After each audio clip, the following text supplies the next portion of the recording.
আগস্টে আমরা হাসিনাকে তাড়িয়েছি, হাসিনার দোসরদেরকেও তাড়িয়েছি, কিন্তু বিএনপির যে কুলঙ্গাররা তাকে দলে ফেরানোর চেষ্টা করছে তাদেরকে বলে দিতে চাই, যদি আমি সেখানে বেঁচে থাকি সাথিয়াতে আবু সাইদের ঠ্যাং ভেঙে দেওয়া হবে। আবু সাইদ সাথিয়াতে ঢুকতে পারবে না। এরপরেও যদি শামসু অপচেষ্টা চালায় তাহলে এর কাজ ভাঙা জবাব দেওয়া হবে। আপনি একজন প্রার্থী হিসাবে আপনার দলীয় লোকজন নিয়ে আপনি চলাফেরা করেন, এই সাইদকে আনার চেষ্টা করবেন না। আবু সাইদের রক্ত ঝরেছে যে বাংলায়, শহীদ মুক্তের রক্ত ঝরেছে যে বাংলায়, সে বাংলায় আবু সাইদের জায়গা হবে না ইনশাআল্লাহ।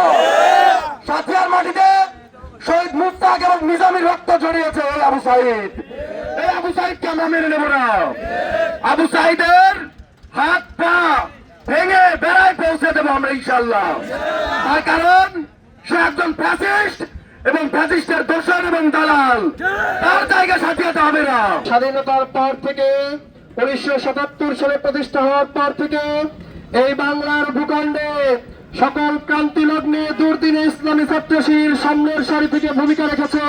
সাথে সাথে যে ঘৃণ্য ষড়যন্ত্রের গন্ধ পাওয়া যাচ্ছে তার প্রতিবাদী ইসলামী ছাত্র শিবির আজকে রাজপথ অবস্থান নিয়েছে।